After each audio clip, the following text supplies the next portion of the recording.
Hello, everyone, and welcome to the Covenant Cast, where we discuss the past, present, and future of the tabletop gaming industry. I'm Zach. And I'm Steven, and today we saw an announcement from KeyForge, or Ghost Galaxy about KeyForge, where it's going to GameFound, effectively the alternative to Kickstarter, where obviously, people can pledge some money to fund a project. And we thought it was really fascinating as to why it would be this way, what that means, why publishers of all sorts use this kind of methodology, and particularly why GameFound. So Zach and I are going to pass this around. We haven't talked about it beforehand. This literally just happened. So we're going to give it a shot here, and we hope you join us. Stay tuned.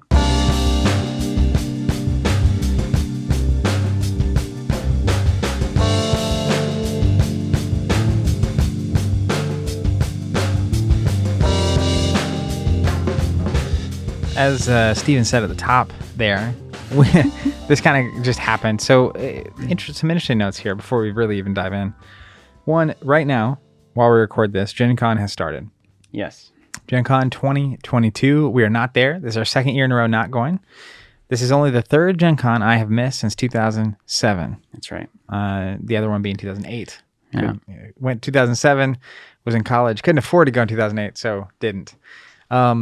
And then after that, it was just a institution for us. You know what's funny about this is that the original death knell of KeyForge hit, and then it was like, if it's not here by Kickstarter 2022, we think it's gone forever. And then, sure enough, it just makes it by Gen Con 2022. KeyForge is back in the conversation, back in the hearts and minds. So this morning, one of the first bits of news that came from Gen Con, and I'm expecting a lot more of it. I'm sure there will be things for us to talk about on next week's episode coming from Gen Con. We'll see. Ears to the ground, I guess, on that one, eyes open. But they made an announcement that was really surprising to me. And Steve and I, like you said, he just got here. We have not talked about this. He just said, hey, do you mind talking? You go to talk about this on the podcast? And so what you're going to witness here is a little bit of wrestling, I think, with various topics and just concepts. So my initial impression of this is it's a bit odd. It was unexpected. Yeah, and I was trying to work through. I think I had enough time before we started recording that I've worked through a little bit why it felt so odd, which is, so this is a game that came out in 2018 from Fantasy Flight Games, pretty big studio in the world of tabletop gaming, owned by Asmodee, another now at this point gigantic corporation doing, really, they own a bunch of studios and distribution. They got into distribution. But I say all that to say that KeyForge, when it came out, was crazy. I remember they sold out of everything very quickly when it came out. Lots of momentum happening for that game. Quickly got to over 1 million decks, not just purchased, but registered on the app, which is likely only a portion of the decks that actually got purchased, because the assumption is that not every deck that someone opened was actually registered on their app. It's not a necessary step to play this game. So, unique deck game. You buy a $10 pack. It has a fully playable deck that's not changeable, etc. If you aren't familiar with the concept of KeyForge, and had a lot of good things going for it. A couple sets came out. They announced a $300,000 organized play program. Pandemic hits. The set came out actually in the early days of the pandemic. The last set of the game that has been released. And then at some point it was revealed that the game was on pause, that they had lost the algorithm, or it couldn't make decks anymore for whatever reason. All hope seemingly lost. And then Ghost Galaxy comes in and says, nope, we bought the rights. We're going to be doing this game. Ghost Galaxy, founded by Christian Petersen, former founder of FFG, who's the one that made the game in the first place. So I think the oddest thing about this to me is when Ghost Galaxy announced they were buying it, and then they announced, hey, the game's coming back. The vibe of that was not, the game is coming back if there's enough interest. Yeah, with your help kind of thing. Yeah, so if this same announcement had happened at that exact time, I think it would have hit a little differently for me. Yeah. But in my mind, it was like, KeyForge is back. They announced a new product line, which is the co-op decks that you can play with those decks against. Already printed, like they're doing it themselves, or at least they had the stock from FFG or something like that. Well, and those decks are coming to retail later this year. We set up the subscription so people can get those products, right? Yeah. And so it was like, oh, this is exciting. Game's coming back. And then, oh, you're actually officially going to support co-op. You think that's a big part of what this is going to be. You're also talking about we're getting the algorithm ready and we're getting the decks ready. And it's probably early 2023. This game is back and we're going to be doing organized play and all this stuff. So having this announcement after all that stuff is really peculiar to me. The thing I'm really sussing out is like, it makes the future seem less certain. And it may not be true, right? It may be that this next set's happening either way. Could just be a way for a publisher to gauge interest or to raise some money, or like there's various reasons you would do crowdfunding. But my general thinking is like, it just gives me pause as a player. Were you gonna say something? Well, to me, it like doesn't give me any pause in terms of, am I going to play the next iteration of KeyForge or not, right? Like it's not really a confidence blow to me. Like I think my reaction is this could easily have not gone through GameFound, Kickstarter, or any kind of these crowdfunding platforms. So why is it? Like, why is this choice being made? I think Christian could easily have not done it this way. And if you look at the announcements, the announcement says, we're thrilled to announce that we partnered with the amazing crew at GameFound to launch a crowdfunding campaign for Winds of Exchange, the long-awaited KeyForge set on their amazing software platform. Very amazing all around. So they launched the KeyForge, the preview page. They talked about how you get a free deck if you follow along some from the older catalog, some of the older decks. And then addressed right off the bat why crowdfunding. It says, after the dual hurricanes of pandemic and loss of the original software engine, the pace of production of KeyForge was severely affected. Well, yeah, I mean, severely affected is a little bit of an understatement there. When Ghost Galaxy acquired the IP in June 2022, there was much uncertainty as to the state of the game, and there remains much to do. So the GameFound campaign allows us to gauge whether the support of the player base is as robust as hoped when we acquired the game. So that's an interesting statement to say, actually. Then it says it will help us fund the important work of recreating the deck generation software engine, facilitate the transition of the Master Vault database and player accounts, and of course, allow us to gauge proper demand for a product like KeyForge Winds of Exchange so that we may produce the product in sensible quantities. So in this one paragraph, we see gauge whether the support of the player base is as robust as hoped and gauge proper demand for a product line like KeyForge Winds of Exchange. Meantime, I think if you're looking strictly for a marketing benefit, Kickstarter is probably a stronger marketing platform than GameFound at this point. I've got some stuff to add on the GameFound Kickstarter debate as to like why a publisher would use one or the other. But it signals very much to me that this is an information gathering mission that is trying to gauge how many players there are, what kind of support there is for the Kickstarter, for the relaunch of KeyForge. And then I don't know, is it, if there's not enough demand, we won't keep going? Or is it, if there's not enough demand, we know that we have a harder job ahead of us? Mm-hmm. Or is it that if there's not much demand, we know this is a niche game and we're going to print 10,000 decks? Or maybe it's like, is it worth rebuilding the entire algorithm if the demand is low, and therefore we'll release the existing content Winds of Exchange and the cooperative things that already been designed and then stop? You know, like... That's kind of where I meant on the confidence thing. Yeah. Like, it's not about whether or not if the set does come out, am I going to buy it or try it or whatever? Or is KeyForge a great game? Mm-hmm. Or am I going to buy the cooperative version, right? It's just, it inserts, at the time of the announcement, I didn't think that any of these were concerns. Yeah. Like, the assumption is that there is a fan base, they are interested in supporting this game, you believe in this product, and are prepared to make it happen. Was the vibe? Mm-hmm. Not that this is the wrong vibe, but it's different tonally than what I was getting from the last update. Like, the last update was like, hero has arrived, Superman, here's the cape. Yeah. And then they're like, actually, we don't have any superpowers, but we're here to help. Like, or will you help us, right? We need to get this car out of the way. Yeah, or like, we're thinking about visiting your planet, but in retrospect, we actually need to see if there's enough people there who need our help. Yeah, you know, like, do you have oxygen and water and plants and food and all that kind of stuff? Do you get the sense that this was intended from the beginning? Or does it read... See, to me, it kind of reads like, oh, we've actually figured out how much it's going to cost to do the Master Vault transition and to do the software rebuild, and like, we're not willing to invest all of that on an idea. I mean, I hope it's not just now being figured out. It's definitely possible. Like, I mean, they got it in June. Yeah. Like, I don't know how long the talks were, but I don't know if you could really get into the details of how much these things are going to cost until you see the data tables and stuff. I also have to assume, and this is part of why Christian and his company buying it made it so comfortable, is this isn't someone who just loved KeyForge. Yeah, he was there from the beginning, wasn't he? Yeah, so like he should know what it took to build it in the first place. Yeah. Right, that kind of a thing. Inflation, et cetera, who knows? Maybe things have changed and it's more complicated. And I do think, if you're bringing a game back, that is we talk about this all the time, right? Very few times has a game been brought back and been successful.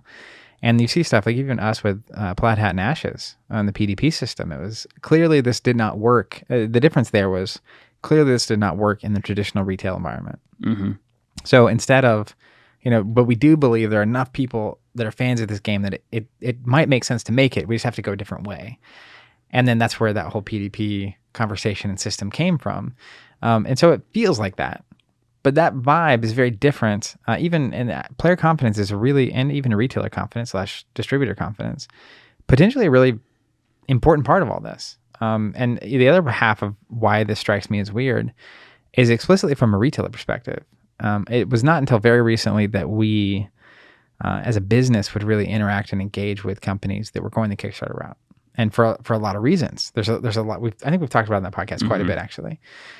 And so you look, there are a couple of games recently that actually did Kickstarters that were either successful or very successful in Sorcery's case that we're working with. But in both of those cases, SoulForge did a Kickstarter well before release. It was known before they announced the game, and it was like, we're kickstarting. This is what's happening. And they had the Kickstarter edition of the first set, and then Sorcery was the same thing. It's like it got announced, we're going to be doing a Kickstarter.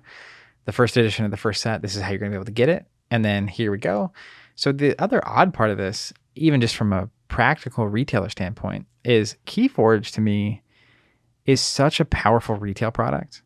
We've talked about 100 times. And even the positioning, SoulForge versus KeyForge, where we're talking through how they should position themselves. Yeah.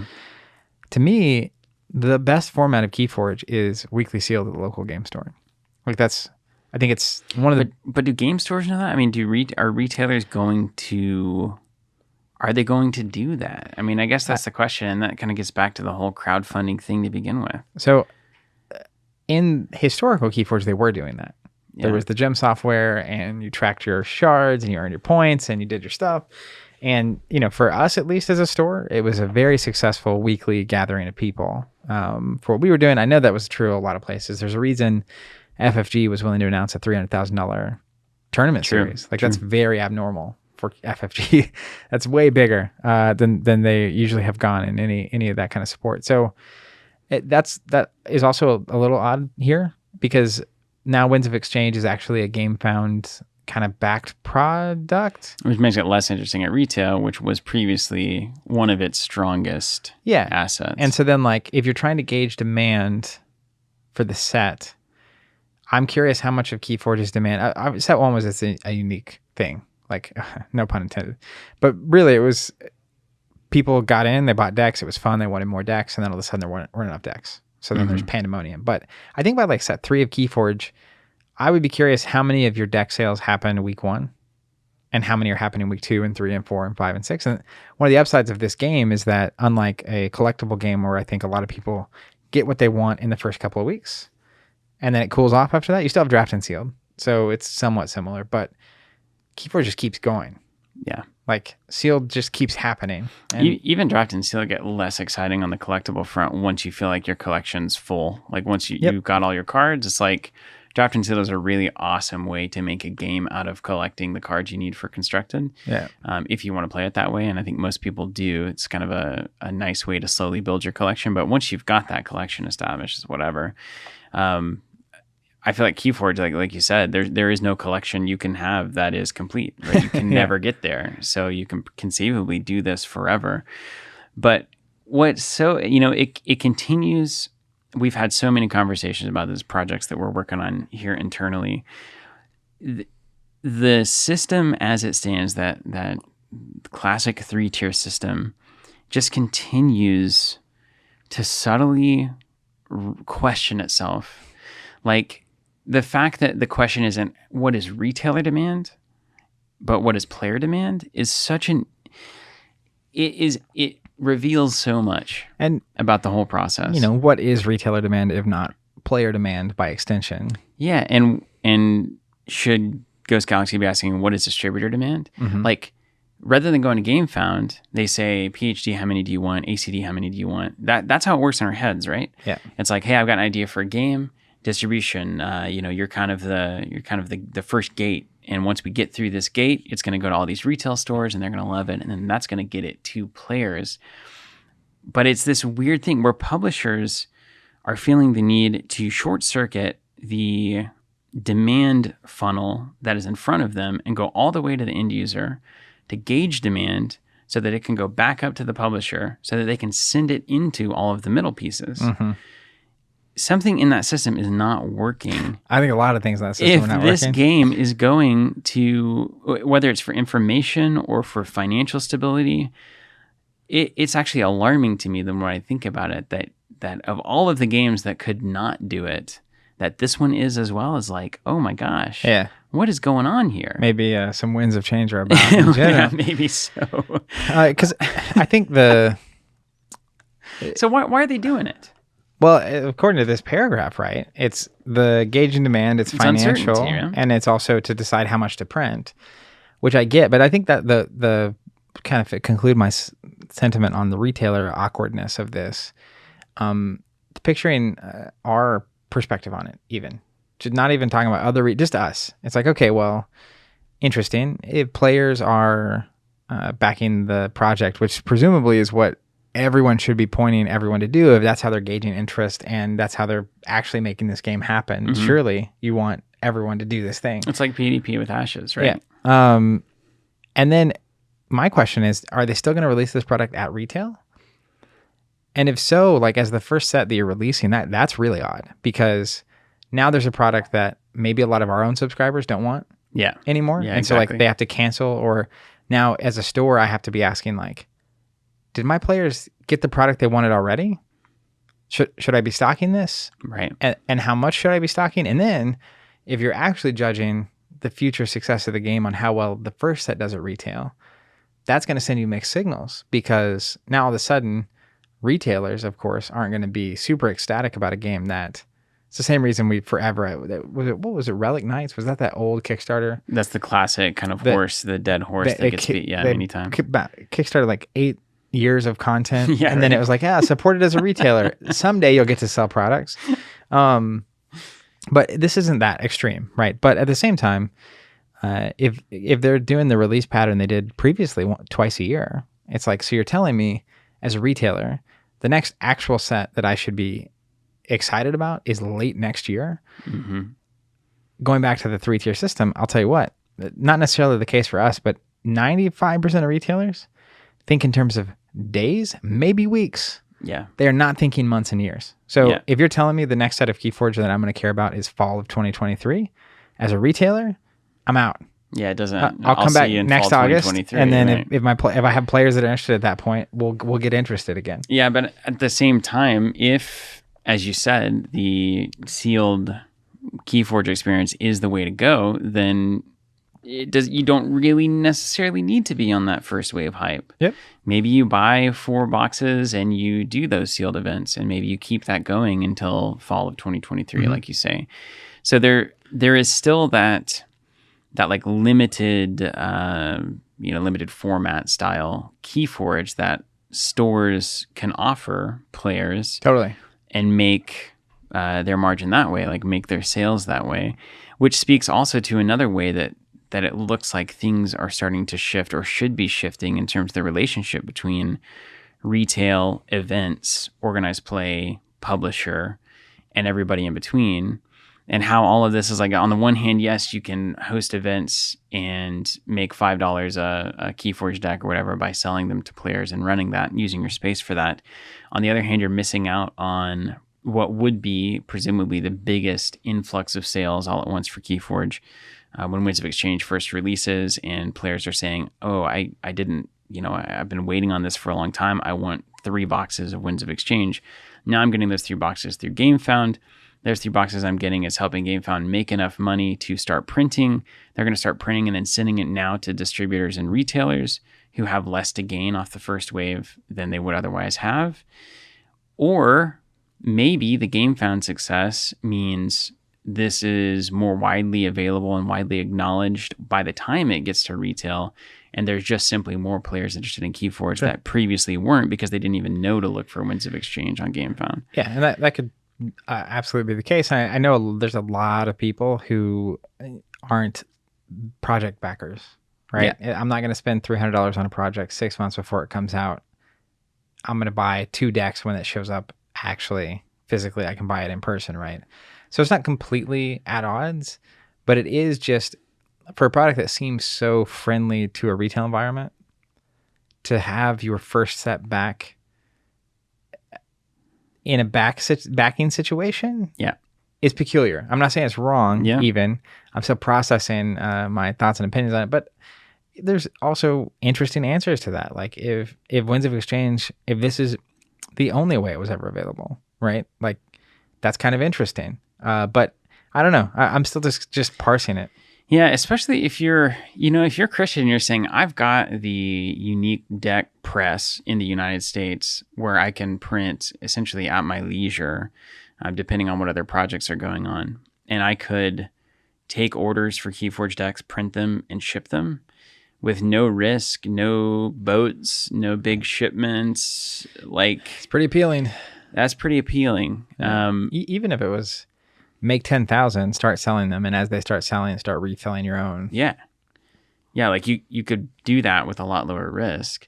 And so maybe this is trying to find if there's just a crazy amount of demand, okay, I'll go ahead and do the giant manufacturing push and do it traditionally. Maybe if not, then it's like we think this game is best as a effectively print on demand situation. Yeah. That's fair. Which could happen. I mean, because like at a certain point, you've already got the Winds of Exchange set. You've got all the previous sets that you've bought, I think. Mm-hmm. So you could just stop making new sets and just print decks of any set that you currently have and say Winds of Exchange is the last one. Maybe we'll keep doing some co-op stuff. You don't have to design a bunch of new cards. I was going to say, especially if you keep doing co-op stuff, because those decks are all playable in the co-op situation, right? I will... Oh man, I lost it. Well, while you're losing that, check this out too. Here's another thought. If, like you were talking about with retail, yes, this is it's a home run for retailers. That first wave of Winds of Exchange, maybe they're being robbed a little bit of the opportunity. Robbed is a strong word. Well, like we're being, denied the opportunity. Denied the opportunity, robbed, like it's more hyperbolic. It's going to get more clicks. Steven says retailers robbed from KeyForge. But us, for instance, there's a very real possibility that we're going to get, let's say we lose 50% of subscribers because they're going to get Winds of Exchange through the GameFound. That's a very real thing. Some retailers, let's say just brick and mortar retailers, maybe they would have had 20 booster boxes pre-ordered from their players, but now they're going to have like 5 or 10. But the question you have to ask, in a brick and mortar situation where a player comes into a retail store and says, hey, there's a new KeyForge set coming out. It's called Winds of Exchange. I want 2 booster boxes of it. Can you get it? And they say, yeah, hold on, let me check. And they go to the distributor website and they say, oh yeah, I see this is coming up in, whenever. And I can do that and take your pre-order right now and I can deliver you that box. I think what you also have to ask, and as it compares to GameFound, is what was that retailer contributing to Winds of Exchange being successful in that moment, as compared to post GameFound, post first wave. Now it's on my shelf. I'm running events for it, and I'm generating new KeyForge players rather than just taking a simple commercial exchange that I really didn't do anything to create. That's a fundamental question that has to be answered. Yeah, which is why I think robbed was a very strong word. Yeah, sure. But at the same time, it is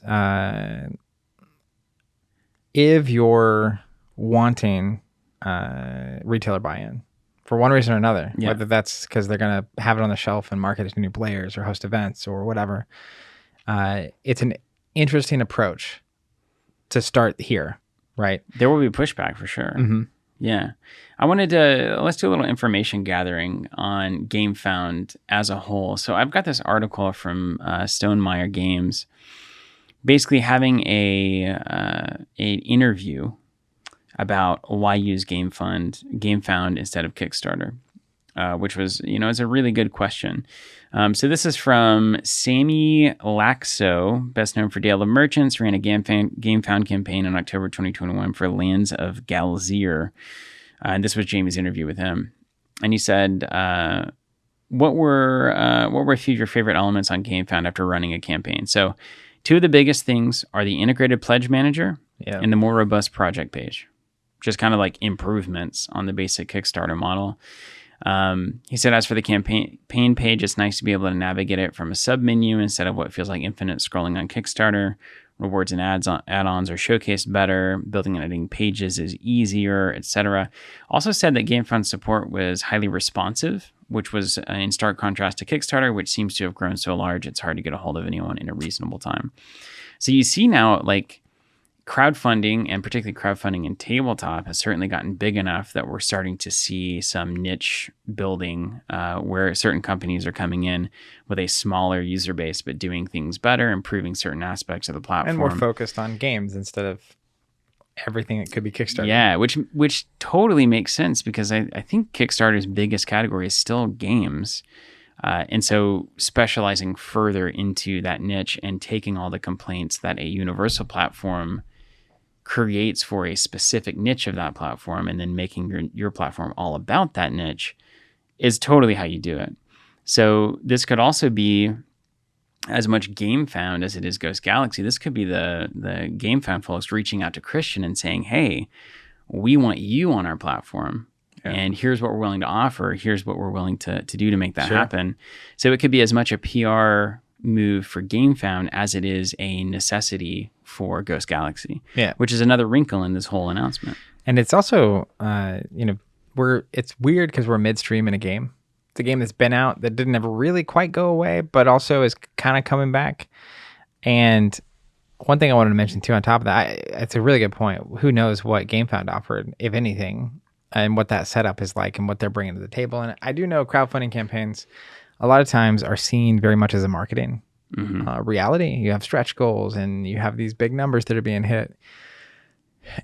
The opposite is also true, though, which is if the sealed/retail presence of KeyForge was actually really significant and you're going direct to player on a platform like this, that's public, good and bad. Because if a lot of people back it and a lot of decks are moving, I think confidence is built. Even retailers have to be like, well, when this comes out, I better get this game in. I better host tournaments and that kind of thing. But, we've seen games try to reboot and turn around, and some successfully, some not.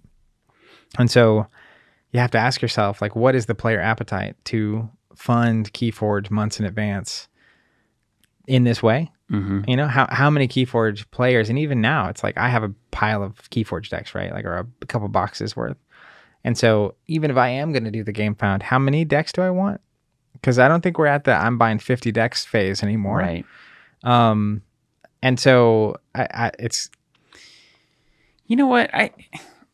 It's so tough because with a game like this, so it's one thing if this was the relaunch element of this is really interesting, especially given all of the previous things that have been said about the launch of KeyForge and the announcements that we've seen and the general attitude that existed before GameFound came into the picture. As a KeyForge player, and like as somebody who's interested in Winds of Exchange, there's no way I'm backing it on GameFound. I just assume that it's going to come out and I can buy it when it's on a shelf or like when it's easy to get. So it doesn't have that kind of like, that weird TCG sizzle, like first alpha edition print, etc. You don't feel like you're getting in on the ground floor or something that's going to be super valuable. So what is the inspiration to back it at all? Yeah, I mean, we haven't seen the campaign. So we don't know what you're getting for what price or what the stretch goals are or what it means for the game. As an example, one thing that would get me to buy is if it's like, hey, what is that? If we had this, we're making the app. Mm-hmm. Like if this is the tier we hit to, we will invest in building the app, right? That's interesting.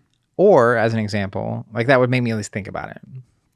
The other one I kind of mentioned earlier is if this is the only way Winds of Exchange was ever going to be available, as a player, Yeah. it's like, well, okay, I'm just going to buy however many I want now because I can't wait. And it's not even just like, oh, this is the first edition, or it's got cool borders, or it's got cool names, or something like that, or some bonus, right? You get this token, or you get this thing. If you're It's back just in hard to here. imagine what it would be that would Yeah. be like compelling enough. But if it was the only way, it was like, look, we're trying to bring this game back. We already have this set mostly done. We can print it. We can print it without having to rebuild everything necessarily. Like, so hypothetically, we can kickstart this one thing, and then this will jumpstart the reboot of the game. Yeah. Like, we'll bring a totally new set. It's going to come next August or whenever it's going to be. OP system. You have stretch goals. It's like at this much, we'll bring this system in and this thing. But if it's just, you're going to get this thing and then we're going to bring this thing to retail later. And I know a long time ago, we talked to, on the podcast, Travis from Millennium Games. And something he said really stuck with me because we were sort of unaware and ambivalent, ambiguous, oblivious. Oof. Man, my brain was just short-circuiting. We were oblivious to... It's because you're drinking tea instead of coffee these days, by the way. Yeah, maybe true. We were oblivious to really the board game industry, which is going to change soon. And then also... are. And just at Kickstarters for a long time, just because so many of the games we typically were playing and supporting didn't go that route at all. And honestly, it's worth noting in a lot of the Earthborn stuff we were talking about, when it was on Kickstarter, Ben Clapperton actually reached out to me and really enlightened me as to how much we just don't know about the history of Kickstarter and about the expectations that people have. Kickstarter is a whole community now. It's a whole, So there's a lot there's a tremendous amount we're ignorant of. So the reason I kind of led into all of that is just understanding how and why these things function the way they do is a little outside my normal, I guess, scope of what's going on, how they worked historically in board games. But I remember Travis from Millennium Games saying, and it stuck with me, that, a lot of retailers would complain about a board game going to Kickstarter. It's like, oh, ignore it now, whatever. Then he revealed that 90+% of sales of a board game happen after it is released at retail, which blew my mind, right? It's like, well, if they had it early for the Kickstarter and you could get it early and with exclusive whatever, isn't everyone that wants that game going to buy it then? And the answer is a resounding no. So, and a lot of people aren't even aware that it's there. Totally. So like with KeyForge, who knows how it works in this particular case, but I could see a world where one reason you wouldn't do what I said, which is the only way you can ever get this is through this thing, is that there might be a lot of people who either wouldn't be aware, wouldn't want to be aware, don't want to back a thing like this, that whole system. And so it could be you do a funding here, it represents some portion of what you would expect sales to be, you print the set, it goes on to be a really successful retail release, and there's nothing really awkward about it. But just on the surface, it's very different than what we're used to seeing. So I think it presents itself as pretty odd. But doesn't that in your situation, how relevant was the GameFound piece of this ultimately? If we assume 90% of people are going to buy this after we make it, and like just that alone, if you just assume that, then why are you saying I need 10% of the money now? Good question. Right. Like, I mean, you have to ask those questions. Even looking at the text here, like, it will help us fund the important work of recreating the software engine. It will facilitate the transition of the master vault, allow us to gauge proper demand. So it reads like all these things are happening. This is to help us make it less financially risky. Yeah. I think that's it, which is tough because players don't raise a banner for like, I can help something that's already going to happen. Like players are going to raise a banner for, if I don't do this, the game that I love won't be printed. Like if the proposition was, we have an agreement with Asmodee to take over KeyForge, but to make that happen, we're launching this project. I'm asking you again. And yeah, it's the Bernie Sanders meme. It's like, but really though, it's like, hey, we're going to do a GameFound, and there's a certain level of support we have to see. Otherwise, this deal doesn't make any sense at all for us to do. So if you want this game to come back, like that's the most powerful motivator, right? It's the most powerful, and it's and it puts all the burden on the players again, right? This relationship between publisher and player, those are the only two entities. It drives me crazy. Like, there's so much risk shared between those two entities. Yeah. It does seem very skewed, but like players, there's going to be a lot of players that would say like, why should the publisher shift the entire burden of their operations and their decision making and their financial bets on a sure thing? Why am I funding their R&D into this marketplace and allowing them to take no risk on printing a product because I'm paying for something that doesn't even exist yet? Yeah, and it may be that the game doesn't get to exist if that you don't. Yeah. So if you want KeyForge, and that's the only way this should work, right? If you want KeyForge to come back, this is what you have to do, right? And that might be how they pitch it, but the way it is worded here makes it seem like it will help us. I'll be so curious about the pitch. And like it will allow us to decide how much we're going to bet on this and how much we're going to print. But until we get some early indicators, like it's not worth taking the bet. Yeah. And that's what I meant about the confidence early on in the episode of like, it's not there. I'm not like concerned about the future of KeyForge, but it makes me either it's like you don't really need my help to do this thing and you're just like taking some of your risk off the table, or you really do need my help to do the thing. And now I'm less confident in 2 weeks ago when I'm like, oh, it's coming back and like amped about it. This is for real. They're going to launch with this like, because in my mind, I said this all along, for KeyForge to come back, I think they have to come back and swing hard. Mm-hmm. Like you can't just gently come back or softly enter in the night, right? Like the that'd players, be kind of the print on demand strategy that I was talking about earlier. Yeah. Is kind of that tiptoeing in and being like, well, we'll make it, and as long as it makes us some cash. Maybe it's like, oh, we put out a cooperative scenario that was already made, but we're actually printing it and adding some new cards. Here we go. Mm-hmm. Okay. And it's like, oh, we have wins of winner or wins of exchange. Wins of winner. It's Game of Thrones. Wins of exchange. It's like, we're going to do some on-demand decks and sell it and just kind of see what happens. And then like, maybe we'll start working on the next set. And that vibe, I don't think works to get a game like this reignited. So that's just what's so odd about it. It's also just not typically what you'd expect from what we know of Christian as head of FFG. Yeah. Like it was always this kind of underground swing big, release something at Gen Con that nobody's even thought of and hope it works. Yeah. Right. Well, and like drop it in like this big thing is coming. And there's no doubt there, right? It's like, this is the next thing. I'm sure of it. Yeah. And I put all of my capital on the line. Imagine X-Wing and Netrunner, right? They get announced in 2012. That was such a notable year at Gen Con. They had the core sets there, came out, and it just went crazy for both of those games. But if instead, 2 months before that, they were like, we have this game, it's Star Wars, and you fly the ships around, and like, will you back this? We're curious if people want pre-painted miniatures. Yeah, it's like, we want to know. And so like, it does lose some of the sizzle, but especially when you're trying to, with these kind of games, I think confidence is just such a big part of it. And here's why. It's not just about, is this a good investment? Confidence is key because with any community-driven game, it's really only valuable if you have people to play the game with.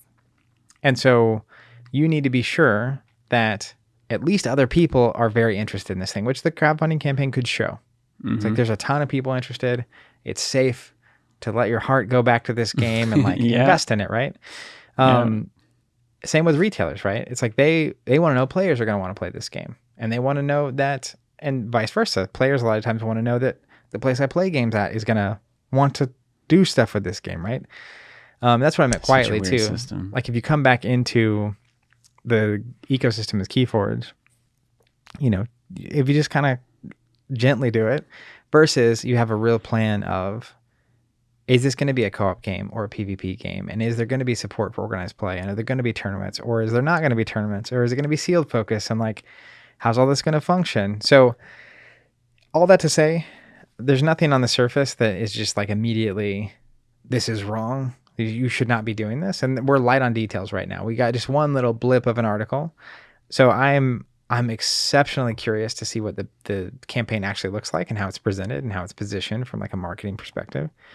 And just more question. The announcement a couple weeks ago. It opened the door to some questions. Yeah, a couple weeks ago, the announcement was just pure like, oh yeah, it's coming back. I'm super pumped.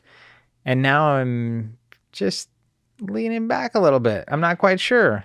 Check this out. So there's 1,500 people following it on GameFound so far. And that's what, within like a morning? Maybe an hour or two. Top comment here from Vindicator. I don't know. I've never heard of KeyForge, but this looks too much like an MTG collector style game. I'm not into buying boosters and seasons and whatnot. I want a complete and balanced game out of the box that doesn't get unleashed because you know your cards and built a custom deck, but a casual player can't compete. So it's like, first of all, most interesting thing to me, how does somebody who has never heard of KeyForge end up here? Yeah. So clearly there's some kind of marketing benefit already being realized just by being on the GameFound platform. Second question, why even leave that comment? I don't know. But in the grand scheme of GameFound, crowdfunding, retail, etc., to me, and call me, well, you can call me a lot of things. I like things to be very clear and somewhat rigid. Like, I think for me, if you're doing the GameFound crowdfunding route, this is the only way KeyForge is coming back, and the degree to which you're backing it is going to lead to these things. And so you have your checkpoint at 500,000. Yeah. We're going to rebuild the algorithm and do another set. Checkpoint at 1 million. We're going to build a digital app. Right. And you can maybe keep going from there. Or maybe those are the only 2 checkpoints. I mean, you could add organized play. You could add all sorts of layers to what you're going to be doing. And then, a monthly live stream. And that might work. Mm-hmm. It also raises bigger questions again about, like, what's the role of the publisher and the player as it relates to, like, risk sharing in these kinds of endeavors. And then certainly what's the role of distribution and retail when it comes to risk. And I hope we get to talk to Christian soon about these kinds of things, because his perspective on why GameFound and how this all came about has got to be a good story to tell. Yeah, I'm optimistic about the odds that we can make that happen. Great. But I think Eat that, Zach. I think that question. Zach Armstrong, not you. Yeah, that's a Discord inside joke, Bear. Inside baseball. I knew exactly what you're talking about. Yeah. It like didn't even occur to me that if someone listening would think you were talking to me. It's like, well, why is Zach eating what? But the beyond, I don't remember where I was going. I got distracted now. There was the interview piece. You think you can get Christian on? Yeah, definitely. Yeah. You think he's going to tell us a story that totally revolutionizes the way we think about this entire process? I'll tell you that Christian is not... I have a lot of respect for Christian. I think he's created a ton of innovation in the tabletop gaming space. I think he's very smart.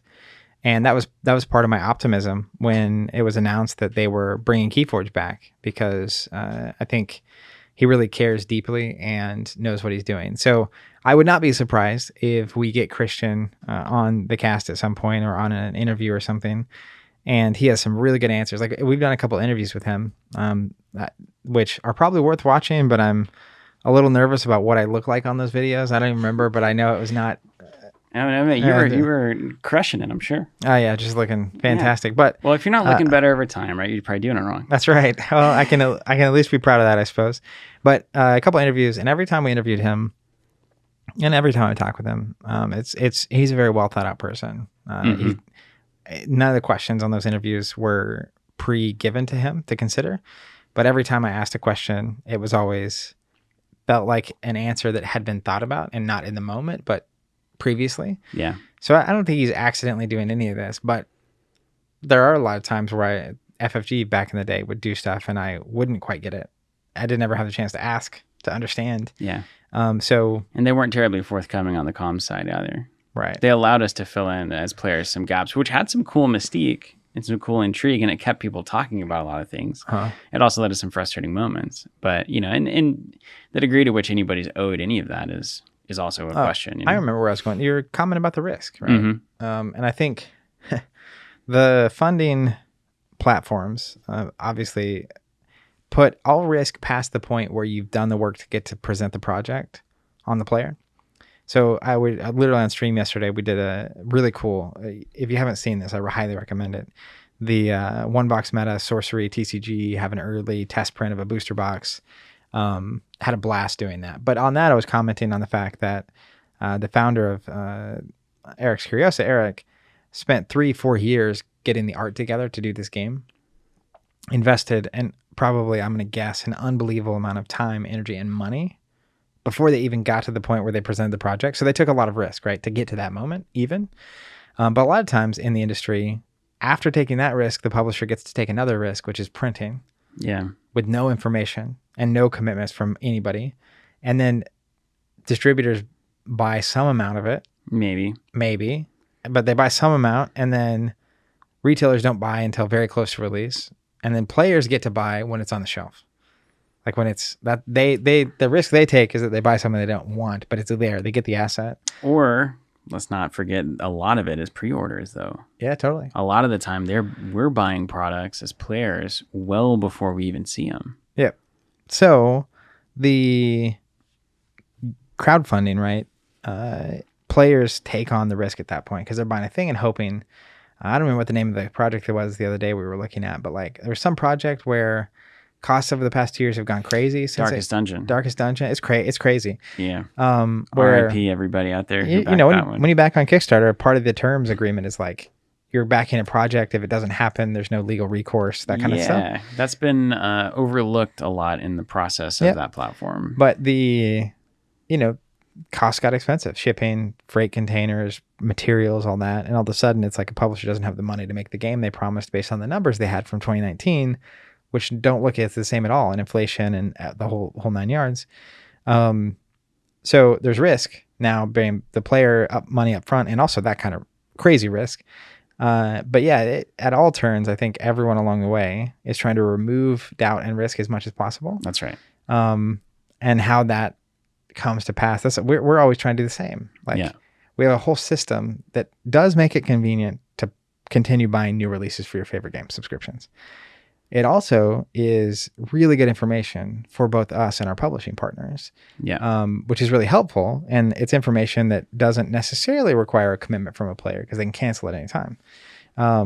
But I still think there's a ton of lack of information and risk that exists in the industry.